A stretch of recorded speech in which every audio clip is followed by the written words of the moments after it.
নমস্কার আমার আপনজনেরা, রুদ্রবার্তা ইউটিউব চ্যানেলে আপনাদের সকলকে স্বাগত জানাই। আমি রুদ্রপ্রসাদ ব্যানার্জি। রুদ্রবার্তা মানে আপনাদের সামনে আসা কোনো বিষয় নিয়ে ভাবানোর জন্য। আজকের বিষয়ে যাওয়ার আগে আপনাদের মনে করে দিই, ভিডিওটা কিন্তু শেষ পর্যন্ত দেখবেন। যদি ভালো লাগে লাইক করবেন অথবা ডিসলাইক করবেন, শুধু শুধু চলে যাবেন না। আর একটা কথা বলি আপনাদের, সেটা হচ্ছে এই চ্যানেলটা সাবস্ক্রাইব করার কথা আপনি সবাইকে বলবেন, তার কারণে বিশ্বাস করি আপনি আমার আপনজন। চলুন শুরু করা যাক এখনকার রুদ্রবার্তা।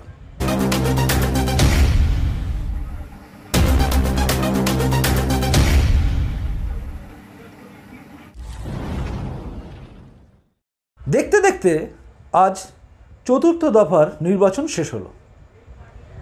তার সঙ্গে সঙ্গে শেষ হয়ে গেল তৃণমূল কংগ্রেসের অপশাসনের অধ্যায়। আমি কিন্তু ভেবে বললাম, না ভেবে কথাটা বলিনি।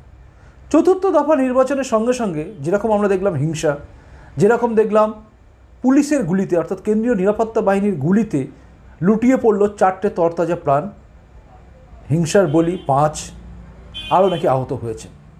কারণ কি? মমতা বন্দ্যোপাধ্যায় উস্কানিমূলক কথাবার্তা, অর্থাৎ কেন্দ্রীয় নিরাপত্তা বাহিনীকে ঘিরে ধরো, খুন্তি নাড়িয়ে দাও, হাতা খুন্তি নিয়ে বেরিয়ে পড়ো মেয়েদের বলেছেন। সবই হয়েছে তার কথা মতো। রাইফেল কাড়ার কথা ভেবেছেন কিছু মানুষ, তার কারণ হচ্ছে মমতা বন্দ্যোপাধ্যায় বিভিন্ন জায়গায় বিবৃতি দিয়েছিলেন যে যারা সব বাইরে থেকে আসছে তাদের কাছে অনেক টাকা আছে, টাকা পয়সা কেড়ে নিতে পারেন, তাহলে পুরস্কার দেব। মনে আছে নিশ্চয়ই? সেই ভিডিওটাও কিন্তু আমার রুদ্রবার্তাতে আছে, আপনারা খুঁজে নেবেন। মমতা বন্দ্যোপাধ্যায় ডাইরেক্ট বলছেন। তো সেই সমস্ত দেখে উস্কানিতে অনুপ্রাণিত হয়ে যারা নেমে পড়েছিলেন, তারা আজকে বুঝতে পারছেন যে কতটা ভুল হয়ে গেছে। এটা একটা পর্যায়, অর্থাৎ পঞ্চম দফা থেকে কেউই আর মমতা বন্দ্যোপাধ্যায়ের কথা শুনে নামবেন না।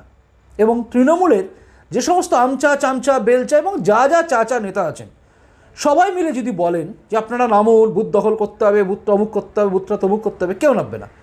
কারণ সবাই জেনে গেছে, বুঝে গেছে যে মমতা বন্দ্যোপাধ্যায় এবং তৃণমূল কংগ্রেসের মাথারা যে যাই বলুক, লড়াইয়ের ময়দানে আমাদের প্রাণ যায়, বেঘরে প্রাণ যায় বোড়েদের, কাজেই তারা নামবে না।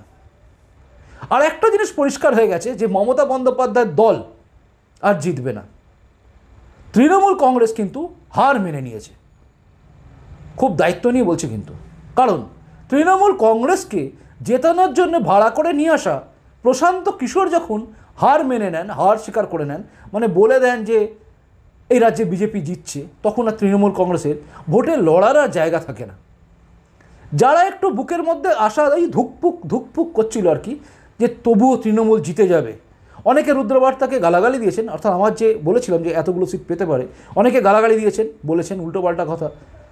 কিন্তু সেদিনও বলেছি, আজও বলছি আর বলেও যাব যে প্রশান্ত কিশোরের কোনো ফর্মুলা পশ্চিমবঙ্গে কাজ করবে না, কারণ রাজনীতিটা পশ্চিমবঙ্গে অন্যভাবে হয়। কিন্তু প্রশান্ত কিশোর স্বীকার করে নিয়েছেন। তার একটি অডিও টেপ আজ খুব ভাইরাল হয়েছে। অমিত মালব্য তিনি কিন্তু এটা টুইট করেছেন, এবং সেই টুইট থেকে আমরা সবাই পেয়েছি ভিডিওটা। প্রত্যেকটা নিউজ চ্যানেলই প্রায় এটা দেখাচ্ছেন এবং শোনাচ্ছেন। এক্ষেত্রে দাঁড়িয়ে তৃণমূল থেকে অনেকেই বলেছেন যে এটার আগে পিছে অনেক কথা ছিল, সেগুলোকে কাট করা হয়েছে। আচ্ছা, আগে পিছে যে কথাই থাক, যে কথাটুকু বেরিয়ে এসছে তাতে কোথাও কি আছে যে তৃণমূল কংগ্রেস জিতে যাবে? প্রতিটা ছত্রে ছত্রে রয়েছে বিজেপি জিতে যাচ্ছে তার কথা।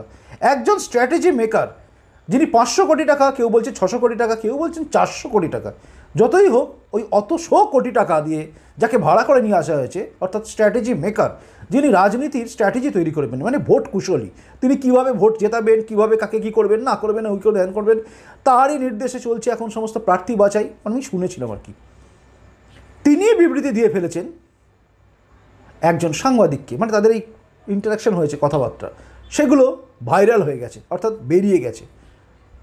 তো তারই একটা পার্ট থেকে প্রথমে শুনুন আপনারা, তিনি ঠিক কী বলছেন। মোদিজির, অর্থাৎ আমার ভাষায় যিনি সন্ন্যাসী রাজা, দেশের প্রধানমন্ত্রী, যাকে মমতা বন্দ্যোপাধ্যায় এবং তৃণমূল কংগ্রেস বলেন বহিরাগত, তারপর কিম্ভূত কিমাকার, হোঁদল কুতকুত, কিম্ভূত কিমাকার, এই টাইপের আর কি, কদাকার, বিচ্ছিরি, দাড়িওয়ালা, রবীন্দ্রনাথ দাড়ি রেখেছে রবীন্দ্রনাথের মতো, কেউ বলেছেন দাড়ি ছাগলের ছাগল, এইসব যারা বলেছেন আর কি, অনেকে কথা অনেক রকম বলেছেন। কিন্তু সেই কথাবার্তার মধ্যে থেকে সেই নরেন্দ্র দামোদর দাস মোদি, অর্থাৎ প্রধানমন্ত্রী সম্বন্ধে প্রশান্ত কিশোর কী বলছেন, বাংলার জনগণ ঠিক কীভাবে পশ্চিমবঙ্গের জনগণ এই সন্ন্যাসী রাজা সম্বন্ধে, সেটা একবার শুনুন প্রশান্ত কিশোরের গলা, অডিও টেপে শুনুন। Why is Modi so popular in West Bengal? I mean, is it only because of polarization and that they identify him as नहीं, देखिए वो तो एक पूरे what is it? Because it's not like we haven't seen, the performance both in central politics and in state politics where BJP has been in power. So what is it that is drawing West Bengal to him? Exactly. प्रशांत, इसी से एक जुड़ा हुआ सवाल ये भी है कि एंटी इनकम्बेंसी, इतना मैसिव इकोनॉमिक क्राइसिस में भी मोदी के खिलाफ एंटी इनकम्बेंसी नहीं है जी, क्योंकि जहां एक चीज आप देखें कि बंगाल में मोदी पहले तो एक बात है कि मोदी का एक कल्ट है जो कि बन गया है पूरे देश में, जो कि द डिग्री कुड वेरी, लेकिन 10%, 15%, 20%, 25% ऐसे लोग हैं जिसको मोदी में भगवान दिखता है, चाहे सही दिखे गलत दिखे वो एक अलग बहस का मुद्दा हो सकता है। स्पेशली जो यहाँ हिंदी भाषी है वो मोदी का सपोर्ट का कोर है। प्लस जो एंटी इनकम्बेंसी है वो स्टेट गवर्नमेंट के खिलाफ है, सेंटर के खिलाफ है नहीं। और मोदी है पॉपुलर, यहाँ काफी पॉपुलर है। अगर आप लीडर का हम लोग सर्वे कर रहे हैं तो मोदी और Mamata are equally popular, which is a very big thing. Modi is very popular. यहाँ पे मोदी पॉपुलर इसलिए भी है, आप देखिए बंगाल ने बीजेपी का स्वाद अभी चखा नहीं है, तो वो एक फैक्टर है कि 30 साल 35 साल से जो लोगों ने नहीं देखा है तो उनको लग रहा है कि बीजेपी कुछ ऐसा चीज है, कुछ ऐसा कर देगी जो कि हम लोगों को पहले अभी तक नहीं मिला है। तो लड्डू जो टेस्ट नहीं किया है वो वाली बात है कि उसको टेस्ट करना चाहते हैं, उसको लोग जाकर देखना समझना चाह रहे हैं, वो एक फैक्टर है। मोदी की मीटिंग्स में भीड़ आ रही है, उसका एक कारण ये कि मोबिलाइजेशन भी बड़े स्तर पे होता है, प्लस मोदी पॉपुलर भी है, इसमें कोई दो मत नहीं है। तृणमूल के खिलाफ गुस्सा है, वो एक फैक्टर है। पोलराइजेशन है, वो एक फैक्टर है। और मोदी की पॉपुलैरिटी है, ये तीनों चीज, उसके ऊपर से फिर बीजेपी की अपनी जो इलेक्टोरल मशीनरी है, लेकिन बेसिक ये तीन चीज ही है। Anti incumbency against Trinamool, that has opened the door for Trinamool BJP, their ability to polarise and SC votes. শুনলেন, মোদিজিকে অনেকেই ভগবান ভাবেন, 15 থেকে 20% লোক। ভালো কি খারাপ জানি না। আরে আমার মতো কিছু মানুষ তো আবার সন্ন্যাসী রাজা ভাবেন, ভগবান ভাবি না আমরা, কিন্তু সন্ন্যাসী রাজা ভাবি, অর্থাৎ সেই মানুষটা পারে। তো আমরা যেগুলো ভাবি, যেগুলো ভেবেছি, সেই কথাগুলো কিন্তু প্রশান্ত কিশোরের কথায় ঝলক মারছে, অর্থাৎ তার কথাবার্তারই বেরিয়ে আসছে যে নরেন্দ্র মোদীর জনপ্রিয়তার কাছে কিন্তু কেউ নেই, তার জনপ্রিয়তার এখনও তুঙ্গে। এটা অস্বীকার করার কিচ্ছু নেই, কারণ গোটা বিশ্বজুড়ে মোদিজির জনপ্রিয়তা রয়েছে, কেউ স্বীকার করুন চাই নাই করুন। যে যাই বলুন, জুমলা পার্টি বলুন, জুমলা করছে কি ফেকু, যে যা বলুন, কেউ বলেন চৌকিদার কিয়া হ্যায় আর বাকি লোক বলে চোর হ্যায়, সে প্রমাণ হয়ে যায় সে চোর ছিল না। দামি স্যুট, আর সেই স্যুট বেচে সে কাদের জন্য অর্থ দেয়, নিলামে দেয়, অর্থাৎ ওই স্যুটটা নিয়ে সেটাকে নিলামে তুলে বিক্রি করে সেই টাকা দিয়ে দেয় কাকে, সে খোঁজটা কেউ রাখে না, কিন্তু স্যুট পরার গল্প শোনায়। কিন্তু তার জনপ্রিয়তা এত কিছুর পরেও কিচ্ছু হয়নি। মনে রাখবেন, নোটবন্দি জিএসটি নিয়ে যত চেঁচায় না, নোটবন্দি লাইনে এতজন মারা গেছে, তারপরে কিন্তু 2019-এর ইলেকশন হয়েছিল এবং তাতে মোদিজির জনপ্রিয়তা আরও বেশি উঠেছে। করোনা লকডাউন নিয়ে বলছে, লকডাউনে কতজন মারা গেছে, মুক্ত হ্যান ত্যান, দেখেছি ছোটো ছোটো ওই উইচিংড়া টাইপের নেতা তৃণমূলের, তারাও দেখছি ডায়লগ ফায়লগ মারে। আমি এক জায়গায় গিয়েছিলাম, মোস্ট প্রবলি রানীহাটির কাছে, সেখানে গিয়ে একটা শুনছিলাম এক কমরেড, মানে চারা কমরেড, আইএসএফের সমর্থনে বলতে গিয়ে কী বলছে, মানে জন্মে কোনোদিন ইতিহাস খুলে দেখেছে কি খোলেনি তাও জানি না। তার কথাবার্তার মধ্যে এমন এমন কথা ছিল যে সেগুলো শুনলে মানে পেটের ভেতর থেকে হাসি বেরিয়ে আসছে। আর একটা কথা অদ্ভুত লাগছিল যে মনে হচ্ছিল নিচে নেমে গিয়ে ঠাটিয়ে এক থাপ্পড় মারি গালে, এত ভুল বলছিল ইতিহাস নিয়ে। গণতন্ত্রের থাপ্পড় হাতে না, গণতন্ত্রের থাপ্পড় এটা বলা যেতে পারে মনে হচ্ছিল, মানে অদ্ভুত সব কথাবার্তা। যাই হোক, এরা সমস্ত কিছু বলেও চেষ্টা করো, বোঝাতে চেষ্টা করেছে যে নোটবন্দি করে এই হয়ে গেছে ওই হয়ে গেছে, কিন্তু তারপরেও মানুষ ঢেলে ভোট দিয়েছিল নরেন্দ্র মোদীকে। আবার প্রশান্ত কিশোরী যখন বলেন যে মুসলমান ভোট, যে ভোটটার দিকে তাকিয়ে থাকেন সবাই, মানে ওই যে বলে না জিভ লক লক করছে সবার, তিনি কিন্তু খাপ খুলে দিয়েছেন। অর্থাৎ কংগ্রেস, সিপিএম, তৃণমূল সবার নজরে একটাই, মুসলমানদের ব্লক ভোট, মুসলমানদের ভোট। এখন যদি কোনো মুসলমান ব্যক্তি ভিডিওটা দেখেন, যারা আমার গালাগালি করেন, বাপ্পান্ত করেন, সাপ সাপান্ত করেন রাত দিন, সবার কথা বলছি না, কিছু কিছু যারা করেন আর কি, ভিডিওটা দেখুন, প্রশান্ত কিশোর এই অডিও টেপটা শুনবেন। প্রশান্ত কিশোর ঠিক কী ভাষায় বলেছেন মুসলমানদের সম্বন্ধে, মুসলমান সম্বন্ধে কী কনসেপ্ট এই তৃণমূল কংগ্রেস আর সিপিএমের, একবার ভালো করে শুনে নিন, বুঝে যাবেন যে আপনাদের কোথায় ইউজ করা হয়। তা সত্যিই তো ইউজড হন আপনারা। তার কারণ হচ্ছে আজকে যারা মারা গেছে তারা প্রত্যেকেই কিন্তু মুসলিম, গুলি খেয়ে যারা মারা গেছে, কেন প্রভোক্ট হয়ে গেছে তারা। ওই যে বলেছেন খাতা কুন্তিনি নেমে পড়েছেন আপনারাই। ঠান্ডা মাথায় ভাববেন কেউ নাবে না, কিন্তু আপনারা নাবেন। আব্বাস সিদ্দিকের একটা কথা খুব সত্যি, যে তোমরা নেমে পড়ো, তোমরা ভুল করো, তোমরা লোক তোমাদের বলছে আর তোমরা নেমে পড়ছো, ভাই এটা করো না। ঠিক বলেছিল সেদিনকে আব্বাস সিদ্দিকের কিছু কথা ঠিক, কারণ সবসময় ভোট ব্যাংক হিসেবেই ভাবা হয় মুসলমানদের। ঠিক কী বলছেন এবার শুনুন। Strategy maker Prashant Kishor PK, सुनो। जो मेजर जो प्रॉब्लम है which we have to accept कि 20 ईयर से there has been blatant effort and everything has been done to appease the minority. अब आप बंगाल को उठाकर देख लीजिए, पॉलिटिक्स का यहाँ एक लाइन का सिंपल फलसफा ये रहा है कि जिसको मुसलमान वोट करेगा वो सरकार बनाएगा। तो पूरी जो पॉलिटिकल इकोसिस्टम रही है, वो चाहे कांग्रेस की रही हो, लेफ्ट की रही हो, दीदी की रही है, वो सब और सब मुस्लिम वोट को लेने के लिए उस तरह से सोच उनकी रही है। पहली बार हिंदुओं को ऐसा लग रहा है कि अच्छा भैया हमको भी तो कोई पूछ रहा है। ऐसा नहीं है कि एकदम से सोसाइटी ही गलत है, कहीं ना कहीं there is some element which BJP is exploiting, and that element is coming from the blatant misuse of minority politics by some of these parties. तो आप उससे हम और आप इनकार नहीं कर सकते हैं। Prashant, sorry to interrupt you.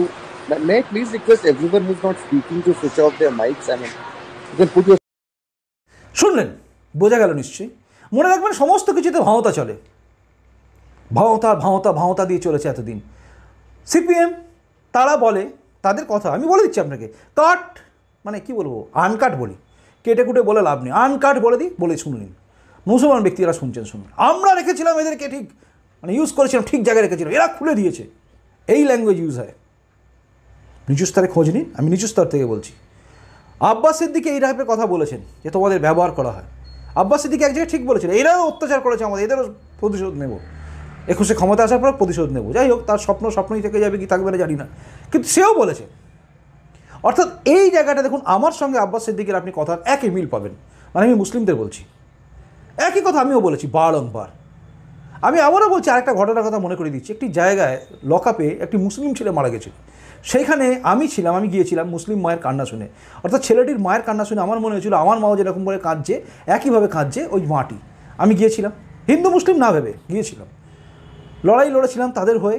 তার বডি নিয়ে অনেক কিছু হয়েছিল, তারপর অনেক কিছু হয়েছিল। পুরো মুসলিম পট্টি সাপোর্ট করেছিল আমাকে, এবং প্রচুর লোক সাপোর্ট করেছিল, সাধারণ মানুষও সাপোর্ট করেছিল। একই কেসে আমি হলাম আসামি, কারণ আমি নাকি ব্লক প্রেসিডেন্টের বাড়ি ভাঙচুর করেছিলাম, তার স্ত্রীকে শ্লীলতাহানি করতে গেছিলাম। একই সঙ্গে আমার সঙ্গে কেস খেলেন কংগ্রেসের অসিত মিত্র, তিনি 1 নম্বরে ছিলেন, আমি ছিলাম 2 নম্বরে। নাম বলছি, সব বলে দিচ্ছি আপনাদের। অসিত মিত্র 1 নম্বরে ছিলেন, আমি ছিলাম 2 নম্বরে। রুদ্রপ্রসাদ ব্যানার্জি 2 নম্বর, আমাদের পরিচালনা হয়েছিল। পরে দেখলাম অসিত মিত্র গায়েব, আমি রয়ে গেছি, কারণ আন্ডারস্ট্যান্ডিং। এই ক্ষেত্রে আন্ডারস্ট্যান্ডিং হলো, প্রতিটা মুসলমানের সঙ্গে আমিও ফেঁসে রইলাম। অপরাধ কি? আমি নাকি ভাঙচুর করেছি, বাড়ি ভাঙচুর করেছি, অথচ আমি কি করেছিলাম? থানায় গিয়েছিলাম কি হয়েছে জানার জন্যে, অধিকার একজন মানুষ, একজন মায়ের কান্নার জন্য গিয়েছিলাম। যাই হোক, সে প্রসঙ্গে বাদ দিলাম, কারণ এই আবার ইউজ করা বললাম। সেই পরিবারটা এবং তাদের বাড়ির আশেপাশের সেই সমস্ত পাড়াটা আমার শিল্ড, অর্থাৎ রক্ষাকর্তা। তারা আমার জন্য নামে রাস্তায়, আজও নামে, কারণ তারা জানে আমি ঠিক বলেছিলাম, আজও ঠিক বলি। ইউজ করা হয় মুসলমানদের। যে গালাগালি দেন আমাকে, খিস্তি করেন, মা তুলে গালাগালি দেন, অনেকে গালাগালি দেন, আপনাদের ইউজ করা হয়। আজ তৃণমূলের ঝান্ডা ধরছেন, আগে বিগত দিনে সিপিএমের ঝান্ডা ধরেছিলেন, কংগ্রেসের ঝান্ডাও ধরেছিলেন, আপনাদের ইউজ করা হবে, এটা মাথায় রাখবেন। বিজেপি কিন্তু কখনোই বলছে না, তোষণ নীতি মানছে না, বলছে সবার জন্যে। এটা কিন্তু তফাৎ, বাস, আর কিছু নয়। তো চলুন, এটা অবধি শুনলেন মুসলমানদের কী ভাবেন, কী দল ভাবে কী না ভাবে। এবার দেখে নেওয়া যাক তিনি কি বলছেন, যে বিজেপি ক্ষমতায় আসবে কেন, কারা ভোট দেবে। একটু ভালো করে কান করে শুনুন। প্রশান্ত কিশোর বলে দিয়েছে, এরপর তৃণমূল করার জন্য আর আপনার ইচ্ছে করবে না। শুনে নিন কি বলছে প্রশান্ত কিশোর। अगर वोट है तो मोदी के नाम पर वोट है तो हिंदू होने के नाम पर वोट है। पोलराइजेशन, मोदी, हिंदी भाषी, SC, ये फैक्टर है। शुभेंदु चले गए कि प्रशांत किशोर चले आए, उसका कोई वो मुद्दा नहीं है, वो मुद्दा है ही नहीं। मोदी यहाँ पॉपुलर है, हिंदी भाषियों की 1 करोड़ से ज्यादा वोट है, दलित यहाँ पर 27% है, और वो पूरी तरह से बीजेपी के साथ खड़ा है, प्लस पोलराइजेशन तो है ही है। Which way is the Mathua community going, Prashant? Mathua will be predominantly voting for BJP, not as unitedly as they did in Lok Sabha, लेकिन मुझे लगता है अभी भी Mathua will 75 BJP 25 तृणमूल। हम लोग एक सर्वे करते हैं कि आप वोट किसको दीजिएगा और सरकार किसकी बन रही है, तो सरकार किसकी बन रही है उसमें प्रीडोमिनेंटली बीजेपी ही आता है। हम लोग के भी सर्वे में उसको हम लोगों ने खंगाल कर देखा, भाई ऐसा क्यों आ रहा है। ऐसा इसलिए आ रहा है कि जो बीजेपी को वोट कर रहा है वो तो कह ही रहा है कि बीजेपी की सरकार बन रही है। जो लेफ्ट को वोट करने वाले 10 से 15% लोग हैं, उसमें करीब 2/3 लोगों का ऐसा मानना है कि बीजेपी की सरकार बन रही है। तो वो मेजोरिटी जो है वो आपको हमेशा सुनाई देगा, हमेशा कि बीजेपी की सरकार बन रही है। लेफ्ट का जो आदमी है वो सोचता है कि भैया कुछ भी हो, बीजेपी आ जाएगी तो हमारी दुकान खुल जाएगी, कम से कम अभी ममता को तो हारना चाहिए। एक जो उसका सब्सटेंशियल तो परसेप्शन की बात हो गई, जो सब्सटेंशियल इशू ग्राउंड पे है, जो लोग हम लोग समझते हैं बाहर जो बंगाल में नहीं पहले आए थे, तो भाई बीजेपी का नीचे ग्राउंड पे वर्कर नहीं है, ऐसी बात नहीं है। ग्राउंड पर बीजेपी के बहुत वर्कर हैं, और वो सारे वर्कर लेफ्ट से इंपोर्टेड हो सकते हैं, लेकिन वो डेडिकेटेडली आज बीजेपी के लिए काम कर रहे हैं। तो कोई ऐसा एरिया नहीं है बंगाल का, 1-2 जिला अगर छोड़ दे आप, जहां पर कि बहुत मजबूत काडर बीजेपी का नहीं है। Prashant, then who is voting for Trinamool? Because you're saying the Mathuas are voting for the BJP, the Dalits are voting for the BJP, the OBCs are voting. Yeah, okay, so I'm saying talk about different communities, right? So OBCs, you're saying most, all Hindus are voting for BJP. So who's voting for TMC and why are you so confident that BJP? I have said 50%, 50 to 55% Hindus are voting for BJP. শুনলেন, আশা করি আর কিছু বলার নেই। পশ্চিমবঙ্গের হিন্দুরা 50 থেকে 55% লোকই vote দেবে বিজেপিকে, বাকি কি রইল? তাহলে জেতার আশা কোথায় আছে বোঝান। খুব ভালো সাংবাদিক একজন প্রশ্ন করছিল যে তাহলে ভোটটা দেবে কে? মতুয়া তারাও দিচ্ছে বিজেপিকে। এই সার্ভেটা কে করে বলছে? আইপ্যাক, অর্থাৎ যে ছিল তৃণমূল কংগ্রেসকে জেতাতে, তার মাথা কর্ণধার PK মানে প্রশান্ত কিশোর বলছেন খোলাখুলি যে মতুয়াদের ভোট যাচ্ছে বিজেপিতে। 27% যারা আছেন, অর্থাৎ তপশিলি জাতি উপজাতি যারা আছেন, শিডিউল কাস্ট শিডিউল ট্রাইব যারা আছেন, তাদের ভোট যাচ্ছে বিজেপিতে। আপনি যদি ভাগ করেন তাহলে দেখবেন তাহলে বাকি রইল কোথায়? মতুয়াদের ভোট BJP, scheduled caste scheduled tribe অর্থাৎ তপশিলি জাতি তপশিলি উপজাতি বিজেপি, আবার 50 থেকে 55% লোক বিজেপি। তাহলে বাকি কী রইল? খুব সুন্দর প্রশ্ন, কথা জিতবে কী করে? তৃণমূলকে তাহলে ভোট দেবে কোথা থেকে কে? তাহলে তৃণমূল জিতছে কোথায়? এবার 30% ভোট, যেটা ফিরাদ মানে জনাব ফিরাদ হাকিম কোট আনকোট বলেছিলেন যে আপনারা যদি 30% লোক যদি এরকম সিএ বিরোধী আন্দোলনে যখন আগুন লাগানো হয়েছিল যে 30% যদি এরকম করেন তো 70% লোক ইউনাইটেড হয়ে যাবে। তার কথা ঠিক আছে, ইউনাইটেড হয়েছে মানুষ, হিন্দুরা ইউনাইটেড হয়েছে না প্রশান্ত কিশোর ঠিক মানে নিজেই স্বীকার করছেন। তার অডিও টেপের সত্যতা যদি জানি না, যদি মিথ্যে হয় যদি বলেন তাহলে আলাদা কথা, কিন্তু তৃণমূল বলছে এই ভিডিও পেছনে আগে পিছনে অডিও আছে, তার মানে এই অডিওটা সত্যি। তাহলে ওই সত্যিটাই যদি ধরা যায় তাহলে দেখা যাচ্ছে যে হিন্দুরা ইউনাইটেড হয়ে গেছে, অর্থাৎ বাংলার বুকে হিন্দুরা ইউনাইটেড। নন বেঙ্গলি লোক যারা আছেন, যাদেরকে বহিরাগত বলে ফেলেছেন মমতা বন্দ্যোপাধ্যায় কথায় কথায়, দেখে নেবো বুঝে নেবো তোরা বাইরে থেকে সেখানে এসে খাচ্ছিস, মনে আছে নিশ্চয়ই জয় শ্রীরাম বলার জন্যে, তারা ইউনাইটেড, তাদের ভোট একদিকে আসছে। আপনি যদি উত্তরবঙ্গ দেখেন ভোট একদিকে, দক্ষিণবঙ্গ পার্ট যদি দেখেন একদিকে।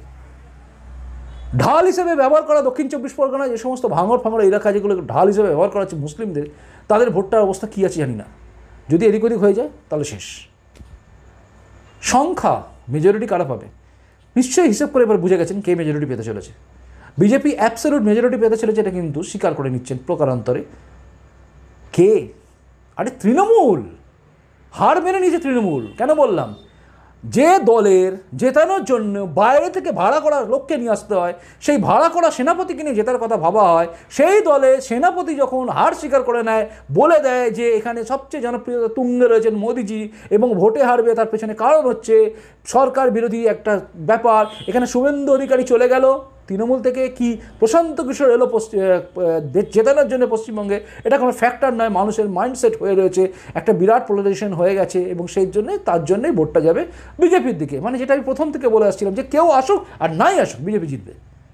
মনে রাখবেন আমার পুরোনো ভিডিওগুলো যদি দেখেন, যখন সবাই বলছিল, অনেক ইউটিউব চ্যানেলই আছে যারা আজকে অনেক সময় পরিবর্তন হয়েছে, তারা সেই সময় একই কথা বলতো যে সিপিএম কংগ্রেস জোট, এই জোট বেরোতে চলছে, তাদের মুখ্যমন্ত্রী হতে পারে, মানে যারা বলতো আর কি, তারা আজকে বিজেপি করছেন অনেকে। তো যাই হোক, তারা তখন বলেছেন, কিন্তু তখন আমি বলেছি, শুভেন্দু দিকে তখন আসেনি, তখন আমি বলেছিলাম যে জিতলে বিজেপি জিতবে, কারণ মানুষের মন একদিকে হয়ে যাচ্ছে আস্তে আস্তে।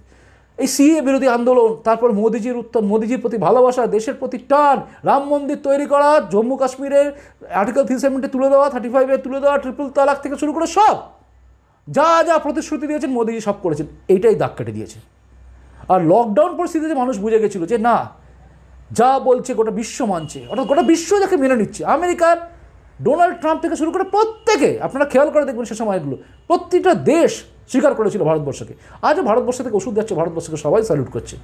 অর্থাৎ বিশ্বে জগৎ সবাই ভারত আবার শ্রেষ্ঠ আসন লাভে সেই জায়গায় নিয়ে যাচ্ছেন মোদিজি। কাজে সেখানে দাঁড়িয়ে আমার সন্ন্যাসী রাজা, যাকে আমি সন্ন্যাসী রাজা বলি, তার দিকে সবার ভালোবাসা গেছিল। সেদিনও বলেছি, আজও বলছি। কাজে শুভেন্দু অধিকারী এলো কি গেল ফ্যাক্টর ছিল না, কিন্তু আসার ফলে কি হলো? আসার ফলে তৃণমূলের যেটুকু জায়গা ছিল, অর্থাৎ শুভেন্দু অধিকারীর বিচক্ষণতা এবং লড়াইয়ের করার মানসিকতা এবং মুকুল রায়ের মানে কী বলবো, একদম সঠিক মেপে চলা, আর দিলীপ ঘোষের মাটি কাঁপিয়ে দাপিয়ে লড়া, এই সমস্ত কিছু এক জায়গায় কম্বাইন করে যে জায়গায় এসে গেছে,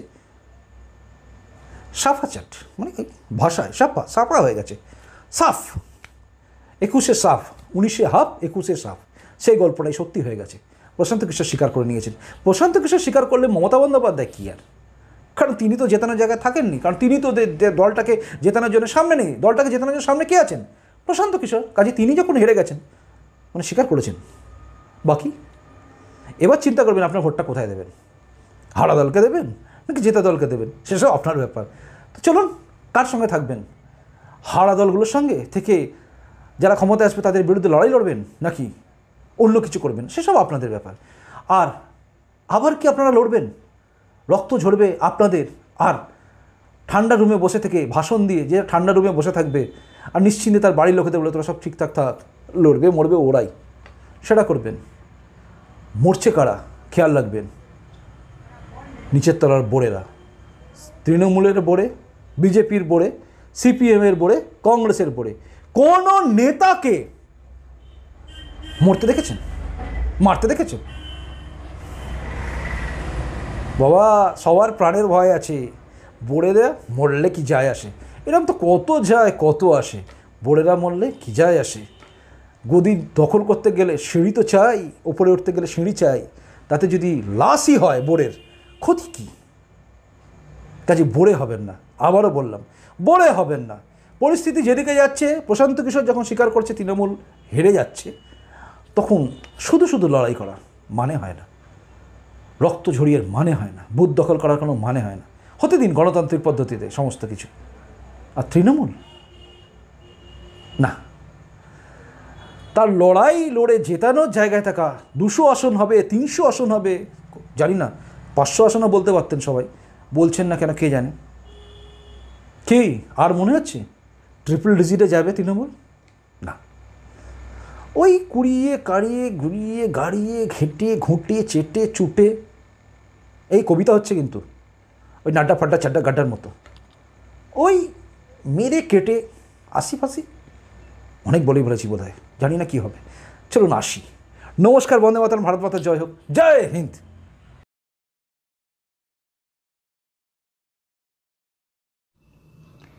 ভিডিওটা দেখার জন্য আপনাদের ধন্যবাদ জানাই।